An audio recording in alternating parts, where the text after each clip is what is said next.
திருச்சி மாவட்டம் சோமரசம்பேட்டை வாசன் சிட்டியை சேர்ந்தவர் லிங்கம். இவரது மனைவி கொடிமலர்.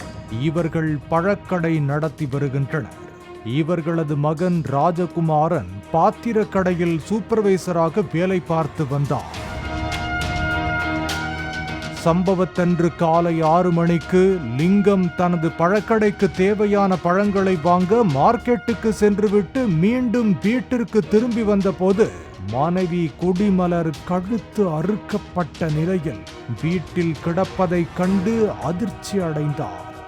அக்கம் பக்கத்தினர் உதவியுடன் காயம்பட்ட மனைவியை மீட்டு திருச்சி அரசு தலைமை மருத்துவமனைக்கு கொண்டு சென்றார். அங்கு கொடிமலரை பரிசோதித்த மருத்துவர்கள் அவர் ஏற்கனவே இறந்து விட்டதாக கூறினர். தகவல் அறிந்த சோமரசம்பேட்டை போலீசார் சம்பவ இடத்திற்கு விரைந்து வந்து விசாரணை நடத்தினர். மர்ம நபர்கள் கத்தியால் தாக்கி கொடிமலரை கொலை செய்திருக்கலாம் என்ற கோணத்தில் விசாரணையை முன்னெடுத்த நிலையில் கடந்த சில தினங்களுக்கு முன்பு கொடிமலரின் மகன் ராஜகுமாரன் தாயுடன் ஏற்பட்ட தகராறில் விஷம் குடித்து தற்கொலைக்கு முயன்றதும் அவரை மருத்துவமனையில் சேர்த்து காப்பாற்றியதும் தெரிய வந்தது.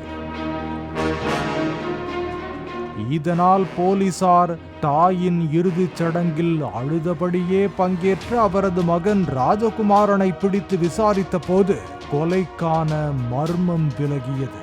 சிறுவயதில் இருந்தே ராஜகுமாரன் தனது தாய்மாமன் மகளை தீவிரமாக காதலித்து வந்ததாகவும் அதற்கு தாய் கொடிமலர் எதிர்ப்பு தெரிவித்ததால் தான் விஷம் அருந்தியதாகவும் அதன் பின்னரும் தனது காதலுக்கு தாய் எதிர்ப்பு தெரிவித்து வந்ததால் தாய் மீது கோபத்தில் இருந்ததாக தெரிவித்துள்ளார் ராஜகுமாரன்.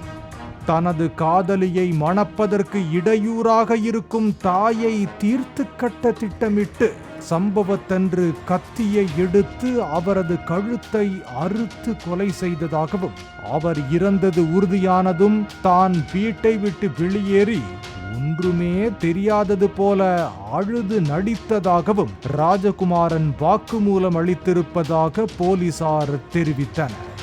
இதனையடுத்து ராஜகுமாரனை கைது செய்து சிறையில் அடைத்தனர்.